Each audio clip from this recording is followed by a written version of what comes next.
बिस्मिल्लाहिर्रहमानिर्रहीम। Ninth class. आज हम chapter 4 turning effect of forces के न्यूमेरिकल प्रॉब्लम सॉल्व करेंगे। फर्स्ट प्रॉब्लम है, two forces of magnitude 12 newton and a newton are acting at a point.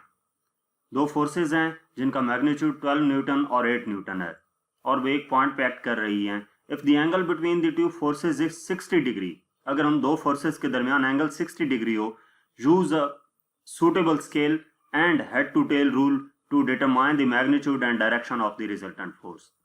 तो head to tail rule use करते हुए suitable scale बना के हमने addition of vector के मेथड के तहत क्या करना है, उनका resultant forces फाइंड करना है। तो हम इसको एक डायग्राम की मदद से देख लेते हैं। ये हमारे पास फोर्स F1 है 12 न्यूटन की और ये F2 है 8 न्यूटन की। ये अगर एक पॉइंट पे लाई कर रही हो, यानी कि ये वाला वेक्टर हम उठा के यहाँ पर एडजस्ट करें, जैसा कि बताया गया था कि एक्टिंग एट ए पॉइंट, किसी एक पॉइंट पर एक्ट करें, तो इस फोर्स और इस फोर्स के दरमियान जो एंगल होगा वो 60 डिग्री का होगा। तो हमने हेड टू टेल रूल के जरिए से इनको ऐड करना था। तो उस रूल के मुताबिक tail of the second vector head of the first vector के साथ ज्वाइन कर दी। तो ये अगर हॉरिजॉन्टल के साथ आप एक्स एक्सिस के साथ इसका एंगल देखें तो ये 60 डिग्री ही है। इसके बाद फर्स्ट वेक्टर की टेल को लास्ट वेक्टर के हेड के साथ ज्वाइन कर दिया। ये वो फोर्स F है जो हमने फाइंड करनी है और इसका एंगल क्या है वो भी फाइंड करना है। तो हम डाटा नोट कर लेते हैं। डाटा में हमें एक फोर्स गिवन है 12 न्यूटन की, उसको F1 कह दिया और F2 हमारे पास है 8 न्यूटन। एंगल इन दोनों के दरमियान थीटा 60 डिग्री था। Suitable scale and head to tail rule use करके मैग्नीट्यूड एंड डायरेक्शन यानी कि F कैलकुलेट करनी है और थीटा कैलकुलेट करना है। तो इसका सॉल्यूशन स्टार्ट करते हैं। अब सबसे पहले स्केल बना लें। स्केल बेसिकली वेक्टर एडिशन के हमारे पास दो मेथड हैं। एक तो ये है कि हम बाय इट्स रेक्टेंगुलर कंपोनेंट्स हम उसको सॉल्व कर सकते हैं, और दूसरा मेथड हमारे पास है हेड टू टेल रूल के जरिए से। तो यहाँ पर न्यूमेरिकल में स्पेसिफाई किया गया है कि head to tail rule use करना है, तो इस वजह से हम हेड टू टेल रूल के जरिए से इसको सॉल्व करेंगे। तो पहले हम स्केल बनाते हैं। स्केल के मुताबिक हम सपोज करते हैं कि 2 न्यूटन इक्वल होगा 1 सेंटीमीटर के। 2 न्यूटन इक्वल होगा 1 सेंटीमीटर के। तो इस हिसाब से जो 12 न्यूटन है वो हमारे पास 6 सेंटीमीटर के इक्वल होगा और जो 8 न्यूटन है वो 4 सेंटीमीटर की इक्वल होगा।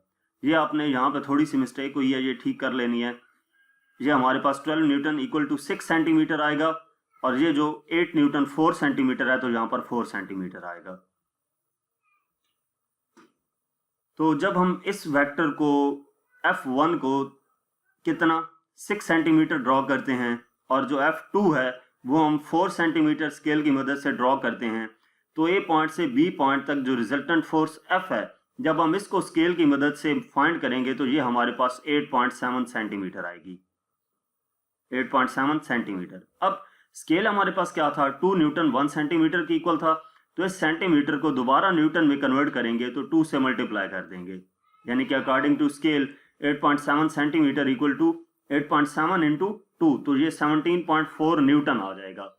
यानी कि जो रिजल्टेंट फोर्स है वो हमारे पास 17.4 न्यूटन की होगी। इसके बाद एंगल, तो ये हम प्रोटेक्टर की मदद से अगर देखें तो ये जो एंगल है वो हमारे पास होगा 23 डिग्री एक्स एक्सिस के साथ।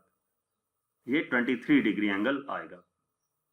यहाँ पे अब जाहिर सी बात है प्रोटेक्टर हम इसमें स्लाइड्स में यूज नहीं कर सकते, तो जब ये आप पेपर पे बनाएंगे तो ये लाइन आपने स्केल के मुताबिक कितनी बनानी है, 6 सेंटीमीटर की, और ये वाली 8 न्यूटन वाली 4 सेंटीमीटर की। तो ए से बी तक जो आपके पास लाइन आएगी वो 8.7 सेंटीमीटर होगी। इसको हम दोबारा स्केल में स्केल के मुताबिक जब कन्वर्ट करेंगे तो 8.7 मल्टीप्लाई बाय 2 17.4 न्यूटन आ जाएगा। और इसी तरह जब हम प्रोटेक्टर से इसका एंगल चेक करेंगे तो वो 23 डिग्री होगा। इसके बाद सेकंड प्रॉब्लम है, the following forces at a point A 30 newton inclined at 30 degree towards north to east. ये कुछ फोर्सेज हमें गिवन है। 30 न्यूटन की है, 30 डिग्री का एंगल है north to east, 25 newton towards north, 30 newton inclined at 45 towards north of east, 35 newton inclined at 40 degree towards south of west। ये हमारे पास चार फोर्सेस गिवन है। Find the magnitude and direction of the resultant force using a suitable scale and head to tail rule. अब इस question में भी first numerical की तरह हमने सूटेबल स्केल बनाना है और उसके बाद head to tail rule use करना है। तो इसके लिए भी हमें डायग्राम बनानी पड़ेगी। तो डायग्राम में क्या होगा कि हमारे पास जो फर्स्ट फोर्स है हम उसको सपोज कह देते हैं F1 है, तो F1 3 सेंटीमीटर। ये पहले इसका डाटा मैं आपको दिखा दूं, उसके बाद डायग्राम समझाता हूँ। डाटा में हमें एक फोर्स गिवन है 30 न्यूटन की और थीटा है 30 degree north of east. F2 है 25 डिग्री टूवर्ड्स नॉर्थ। F3 है हमारे पास 30 newton towards north of west और 35 न्यूटन F4 है 40 degree towards south of west. हमने फाइंड क्या करना है, मैग्नीट्यूड इनका फाइंड करना है, यानी कि इनको ऐड करेंगे तो रिजल्टेंट जो फोर्स आएगी वो हमने फाइंड करनी है F, और एंगल कैलकुलेट करना होगा। तो हम स्केल पहले बना लेते हैं। स्केल में हम सपोज करते हैं कि 10 न्यूटन इक्वल है 1 सेंटीमीटर के। अगर 10 न्यूटन 1 सेंटीमीटर की इक्वल हो तो 30 न्यूटन 3 सेंटीमीटर की इक्वल होगा। 25 न्यूटन हमारे पास 2.5 सेंटीमीटर आएगा। 30 न्यूटन ऑलरेडी लिख दिया है और 35 न्यूटन 3.5 सेंटीमीटर आ जाएगा। तो इस स्केल के मुताबिक हम ये डायग्राम ड्रॉ करेंगे। फर्स्ट 30 न्यूटन यानी कि 3 centimetre north of east 30 degree के एंगल पे। अगर आप डायरेक्शंस देखें तो नॉर्थ, साउथ, वेस्ट, ईस्ट ऐसे होता है। तो ये अब नॉर्थ ऑफ ईस्ट है, यानी कि नॉर्थ इस तरफ है और ईस्ट इस तरफ है। तो नॉर्थ ईस्ट में इस डायरेक्शन में 30 डिग्री के एंगल पे, तो ये एक्स एक्सिस के साथ 30 डिग्री का एंगल बनाते हुए F1 3 सेंटीमीटर लाइन ड्रॉ की। उसके बाद F2 है 25 न्यूटन है, यानी कि 2.5 सेंटीमीटर की ड्रॉ करनी है towards north. North upward direction में होता है, तो यहाँ से जो नॉर्थ आएगा वो हमारे पास 2.5 सेंटीमीटर इस पॉइंट से इस पॉइंट तक लाइन ड्रॉ करके एरो हेड इस डायरेक्शन में लगा दिया। ये उसकी डायरेक्शन को शो करेगा वेक्टर की, और इसकी लेंथ कितनी है 2.5 सेंटीमीटर। एंगल उसने कहा था 90 डिग्री का है, तो ये 90 डिग्री का एंगल बना रहा है। थर्ड फोर्स F3 30 न्यूटन की north of east, north of west. North जब हम पेपर पे ड्रॉ करते हैं तो वो इधर होता है और वेस्ट इधर होता है, तो नॉर्थ वेस्ट यानी कि इस डायरेक्शन में। तो ये हमारे पास जो हमारे पास रीजन बन रहा है, ये यहाँ से नॉर्थ वेस्ट की डायरेक्शन में 45 डिग्री के एंगल पे 3.5 सेंटीमीटर लाइन ड्रॉ कर दी।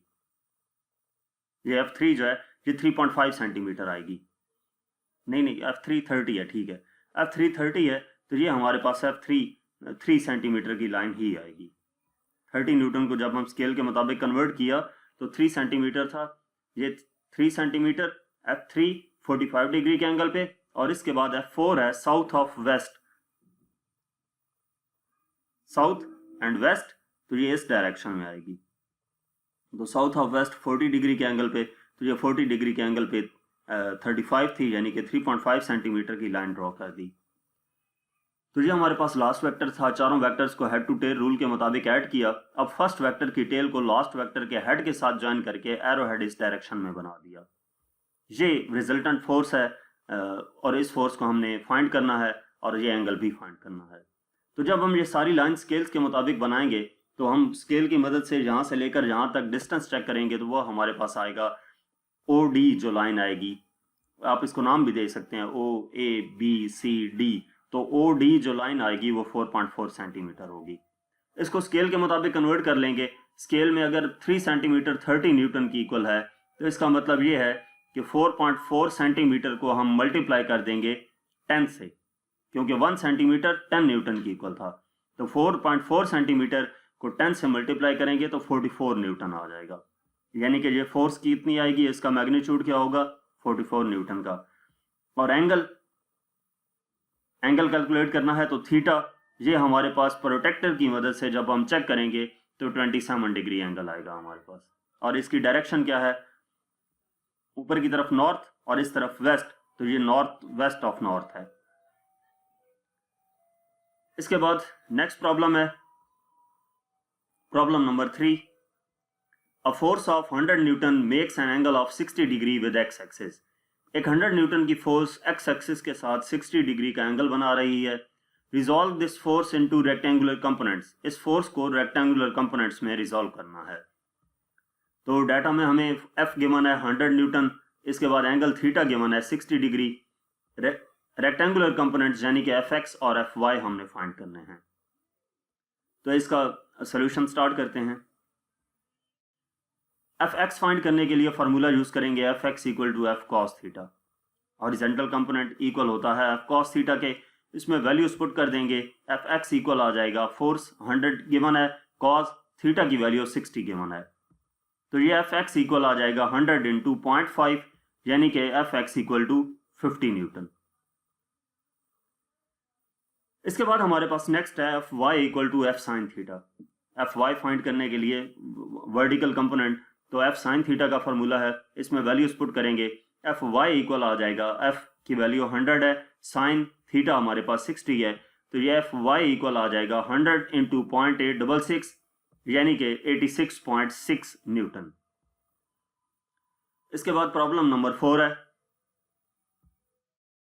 The rectangular components of a force are Fx equal to 5 Newton and Fy equal to 12 Newton. Rectangular components एक फोर्स की गिवन है, मैग्नीट्यूड एंड डायरेक्शन फाइंड करनी है इस फोर्स की। तो डाटा में हमें Fx गिवन है 5 न्यूटन और Fy गिवन है 12 न्यूटन का। Magnitude and direction given force का फाइंड करना है यानी कि F कैलकुलेट करना है और थीटा कैलकुलेट करना है। तो इसका सोल्यूशन स्टार्ट करते हैं। अब मैग्नीट्यूड फाइंड करने के लिए F equal to under root F X square plus F Y square, ये हमारे पास जो फोर्सेस रेक्टेंगुलर कंपोनेंट्स होते हैं उनकी फोर्स फाइंड करने का फार्मूला है।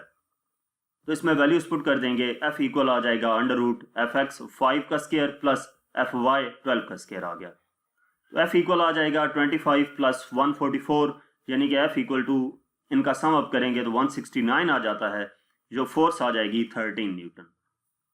अब एंगल फाइंड करने के लिए tan inverse F Y over F X जो फार्मूला है वो यूज करेंगे। इसमें वैल्यूज पुट कर देते हैं तो थीटा इक्वल आ जाता है tan इनवर्स एफ वाई की वैल्यू हमें गिवन है 12 न्यूटन और एफ एक्स 5 गिवन है, तो थीटा इक्वल आ जाएगा tan इनवर्स 2.5।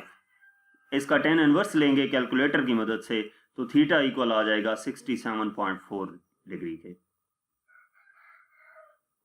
इसके बाद प्रॉब्लम नंबर 5 है। A force of 400 Newton is exerted at right angle to a 25 centimeter long spanner which is used to tighten the nuts of a car wheel. Force apply की गई है 400 newton की, right angle to a 25 centimetre long spanner. Spanner की जो length है वो 25 centimetre है और उस लेंथ के साथ 90 डिग्री के एंगल पे फोर्स एक्सर्ट की गई है, जिसकी मदद से नट टाइट किया जा रहा है। उस फोर्स की मदद से कार का जो व्हील का नट है वो। कैलकुलेट द रिजल्टेंट टॉर्क, तो बेसिकली हमने इसमें टॉर्क फाइंड करना है जो वैल्यूज गिवन है उनकी मदद से। तो डाटा हम नोट कर लेते हैं। फोर्स गिवन है 400 न्यूटन की, एक्सर्टेड और राइट एंगल। राइट एंगल का मतलब है कि 90 डिग्री, थीटा हमारे पास 90 डिग्री आ जाएगा। जैसे राइट एंगल ट्रायंगल होती है तो राइट एंगल का मतलब होता है कि 90 डिग्री है। इसके बाद है लेंथ स्पैनर की L इक्वल 25 सेंटीमीटर। इसको हम स्टैंडर्ड यूनिट जो लेंथ का ऐसा यूनिट है उसमें कन्वर्ट कर लेंगे। L इक्वल आ जाएगा 0.25 मीटर के। तो रिजल्टेंट टॉर्क फाइंड करना है। Torque equal to question mark आ गया। सॉल्यूशन स्टार्ट करते हैं। तो जो टॉर्क फाइंड करने का फॉर्मूला है tau equal to F L sine theta. तो टॉ इक्वल आ जाएगा, एफ हमारे पास है 400, एल लेंथ 0.25 गिवन है और साइन थीटा की वैल्यू 90 डिग्री। तो टॉर्क इक्वल आ जाता है 100 इंटू 1, तो ये टॉर्क आ जाएगा हमारे पास 100 न्यूटन मीटर की। इसके बाद प्रॉब्लम नंबर 6 है। In the figure given below, the center of gravity of hockey stick is at 60 centimeter from end A. वो ये कह रहा है कि ये जो फिगर है इसमें हॉकी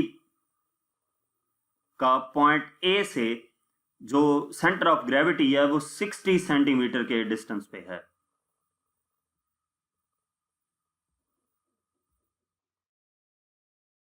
सेंटीमीटर के डिस्टेंस पर है। पॉइंट ए से जो हॉकी स्टिक है वो 60 सेंटीमीटर के डिस्टेंस पर है from the end A to balance it at 40 centimetre from A. अब सेंटर ऑफ ग्रेविटी ये 60 सेंटीमीटर से इस पॉइंट पे था F1। ये बेसिकली क्या है, इसका होल वेट है जो इस पॉइंट पे एक्ट कर रहा है। उसने क्या कहा था, सेंटर ऑफ ग्रेविटी। तो ये वो पॉइंट होगा जिस पे सेंटर ऑफ ग्रेविटी एक्ट कर रहा है ए पॉइंट से 60 सेंटीमीटर के डिस्टेंस पे। उसको हमने F1 कह दिया, ये हमने कैलकुलेट करना होगा। To balance it at 40 centimetre from A से 40 सेंटीमीटर ये डिस्टेंस बनता है, ये शो किया हुआ है L equal to L2 40 centimetre. इस पॉइंट तक बैलेंस करने के लिए 40 सेंटीमीटर पे बैलेंस करने के लिए क्या किया जाता है, weight of 5 newton is hung at A. 5 newton का एक वेट ए पॉइंट पे हैंग कर दिया जाता है। What is the weight of the hockey stick, तो इस हॉकी स्टिक का वेट क्या होगा वो कैलकुलेट करना है। मैं आपको एक बार और समझा दूं, ये हॉकी स्टिक है, ए पॉइंट से 60 सेंटीमीटर के डिस्टेंस पर इसका सेंटर ऑफ ग्रेविटी है, यानी कि उसका होल वेट एक्ट कर रहा है। तो वो वेट हमने कैलकुलेट करना है, जबकि इसको इसके ए पॉइंट से 40 सेंटीमीटर के डिस्टेंस पर बैलेंस करने के लिए ए पॉइंट पर 5 न्यूटन की फोर्स, 5 न्यूटन का वेट एक्ट किया गया है या फोर्स अप्लाई की गई है। तो डाटा में हमारे पास जो चीजें गिवन है, सबसे पहले इसमें F1 हमने कैलकुलेट करनी है, F2 5 न्यूटन है, L1 हमारे पास 60 सेंटीमीटर है, L2 40 सेंटीमीटर है और L3 20 सेंटीमीटर है। तो ये जो लेंथ्स हैं इनको हमने SI यूनिट में कन्वर्ट कर लिया, जो इनका स्टैंडर्ड यूनिट है मीटर में कन्वर्ट कर लिया। सोल्यूशन इसका स्टार्ट करते हैं। तो यहाँ पर बेसिकली हम यूज करेंगे जो इक्विलिब्रियम की सेकंड कंडीशन है टॉर्क्स वाली, यानी कि जो सम ऑफ क्लॉकवाइज टॉर्क्स इक्वल होते हैं एंटी क्लॉकवाइज टॉर्क के। तो क्लॉकवाइज टॉर्क्स इक्वल आ गया एंटी क्लॉकवाइज टॉर्क से। अब इस पॉइंट को अगर हम पिवट पॉइंट कंसिडर करें जहां पे इसका होल वेट एक्ट कर रहा है, तो ये वाला जो फोर्स है ये इस पूरी हॉकी इस पॉइंट के अक्रॉस रोटेट करेगी।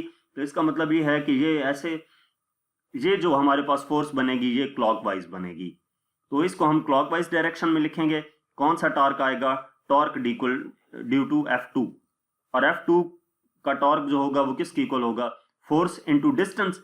अब ये फोर्स F2 आ गई और डिस्टेंस इस पॉइंट से पिवट पॉइंट तक, तो इस पॉइंट से पिवट पॉइंट तक का डिस्टेंस L2 है, तो F2 L2 आ गया इक्वल टू। अब ये वाली फोर्स दूसरी एक्ट हो रही है, तो ये यूं एक्ट हो रही है यानी कि एंटी क्लॉकवाइज है। एंटी क्लॉकवाइज है तो इस फोर्स की वजह से टॉर्क प्रोड्यूस होगा। तो यहां से यहां तक का डिस्टेंस और ये फोर्स, ये टॉर्क इक्वल होंगी। तो F1 और डिस्टेंस यहां से यहां तक का ये है L3 इक्वल टू 20 सेंटीमीटर। तो ये F1 L3 आ जाएगा। बाकी L1 की हमें कहीं जरूरत नहीं पड़ेगी, वो जस्ट इंफॉर्मेशन के लिए थी। तो इसमें से हमने F1 फाइंड करना है, इसमें वैल्यूज पुट करते हैं। तो F2 5 है गिवन है, L2 की वैल्यू 0.4 है, F1 कैलकुलेट करना है और L3 की वैल्यू 0.2 है। तो ये हमारे पास आ जाता है 2 इक्वल टू F1 इंटू 0.2, यानी कि 2 पे 0.2 डिवाइड कर देंगे तो F1 इक्वल आ जाएगा 10 न्यूटन के। ये इस जो हॉकी का वेट है वो हमारे पास F1 आ जाएगा। इसके बाद इस चैप्टर का लास्ट प्रॉब्लम है problem number 7। Two girls of masses 20 kg and 24 kg respectively sit on a seesaw 4 meter long balanced at the midpoint। दो गर्ल्स हैं जिनका एक का मैस 20 kg है और दूसरी का मैस 24 kg है, और वो एक सीसा पे जिसकी लेंथ, उस सीसा की लेंथ 4 मीटर है, बैलेंस्ड है, उसके पे बैठे हैं। 20 kg गर्ल जो है वो 1.5 मीटर है left of the balance point से, बैलेंस पॉइंट से यानी कि उस सीसा के बैलेंस पॉइंट मिड से 1.8 मीटर के डिस्टेंस पर 20 kg गर्ल मौजूद है। How far from the balance point rest the other girl sit to keep the seesaw horizontal. कि उस बैलेंस पॉइंट से राइट साइड पे कितने डिस्टेंस पे दूसरी गर्ल बैठेगी उस सीसा को बैलेंस करने के लिए। तो ये डायग्राम की मदद से आपको समझा दूं कि इसमें ये कहा गया है कि ये हमारे पास जो सीसा है इसकी टोटल लेंथ 4 मीटर है और इसके मिड पॉइंट से लेफ्ट साइड पे जो गर्ल मौजूद है M1 की 20 kg वाली, वो 1.8 मीटर के डिस्टेंस पर है सेंटर से 1.8 मीटर के डिस्टेंस पर है। और दूसरी जो गर्ल है वो जिसका मास 24 kg है, वो सेंटर से कितने डिस्टेंस पर मौजूद होगी इस सीसा को बैलेंस करने के लिए। तो इसका मास m1 है 20 kg और इसकी वजह से जो वेट डाउनवर्ड एक्ट कर रहा होगा उसको W1 का नाम दे दिया। इस गर्ल का मास 24 kg है, m2 का नाम दिया और इसकी वजह से जो वेट डाउनवर्ड एक्ट करेगा उसको W2 का नाम दे दिया। मिड पॉइंट से जो ये गर्ल है लेफ्ट साइड पे, इस तक का डिस्टेंस L1 1.8 मीटर है, ये हमें गिवन है। और ये जो मिड पॉइंट से M2 जो गर्ल है उस तक का डिस्टेंस L2 वो हमने कैलकुलेट करना है। तो डाटा में हमें क्या चीज़ें गिवन है, सबसे पहले M1 गिवन है 20 kg का, तो इसका हम वेट फाइंड कर लेते हैं M1 को यूज करते हुए। M1 वेट क्या आ जाएगा, W1 equal to M1G equal to 20 into 10, तो ये 200 न्यूटन आ जाएगा। ठीक है, M1 की वैल्यू 20 थी और G की वैल्यू 10, तो 200 न्यूटन आ गया। इसी तरह W2 जो है हमारे पास वो 24 kg है, तो इस M2 24 kg है मैस अदर गर्ल का, इसका वेट W2 कैलकुलेट करेंगे तो W2 इक्वल आ जाएगा M2G के, तो M2 की वैल्यू 24 थी, G की 10, तो 240 न्यूटन आ जाएगा। L1 है हमारे पास L की वैल्यू 4 मीटर गिवन है, इसकी वैसे ज़रूरत नहीं पड़ेगी। L1 1.8 मीटर है और L2 हमने कैलकुलेट करना है। तो इसका सॉल्यूशन स्टार्ट करते हैं।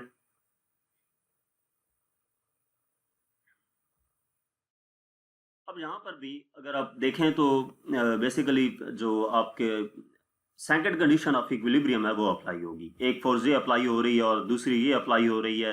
क्लॉकवाइज टॉर्क इक्वल होगा एंटी क्लॉकवाइज टॉर्क के, तो ऑब्जेक्ट बैलेंस रहता है, इक्विलिब्रियम में रहता है।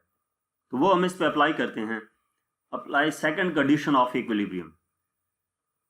तो सेकंड कंडीशन ऑफ इक्विलिब्रियम जब अप्लाई करेंगे तो क्लॉकवाइज टॉर्क्स इक्वल आ जाएंगे एंटी क्लॉकवाइज टॉर्क्स के।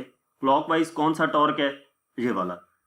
ये जो फोर्स अप्लाई होगी इसकी वजह से जो टॉर्क प्रोड्यूस होगा इस पॉइंट के क्रॉस, ये फोर्स डाउनवर्ड है, तो ये इसका मतलब ये है कि जो क्लॉकवाइज है, तो इसकी वजह से जो टॉर्क प्रोड्यूस होगा वो क्लॉकवाइज होगा, यानी कि टॉर्क ड्यू टू W2 ये इक्वल होगा टॉर्क इक्वल टू W1 के, क्योंकि एंटी क्लॉकवाइज टॉर्क ये डाउनवर्ड एंटी क्लॉकवाइज टॉर्क होगा।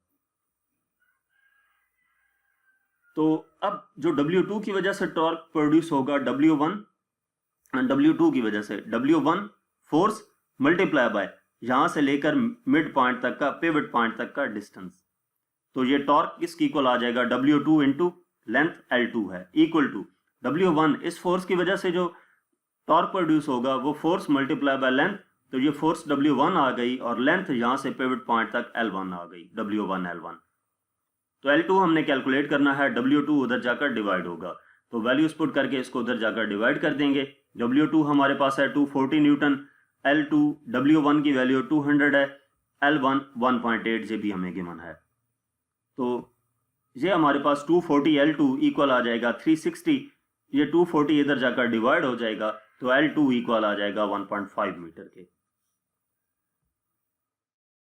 यानी कि जो अदर गर्ल थी उसको बैलेंस पॉइंट से, पिवट पॉइंट से या मिड पॉइंट से 1.5 मीटर के डिस्टेंस पर होना चाहिए इस सीसा को बैलेंस करने के लिए। तो यहां तक हमारे इस चैप्टर के न्यूमेरिकल प्रॉब्लम्स थे। मजीद किसी भी चैप्टर का कोई भी टॉपिक देखने के लिए या कोई क्वेश्चन एक्सरसाइज का कोई क्वेश्चन देखने के लिए आप हमारा यूट्यूब चैनल विजिट कर सकते हैं। Thank you.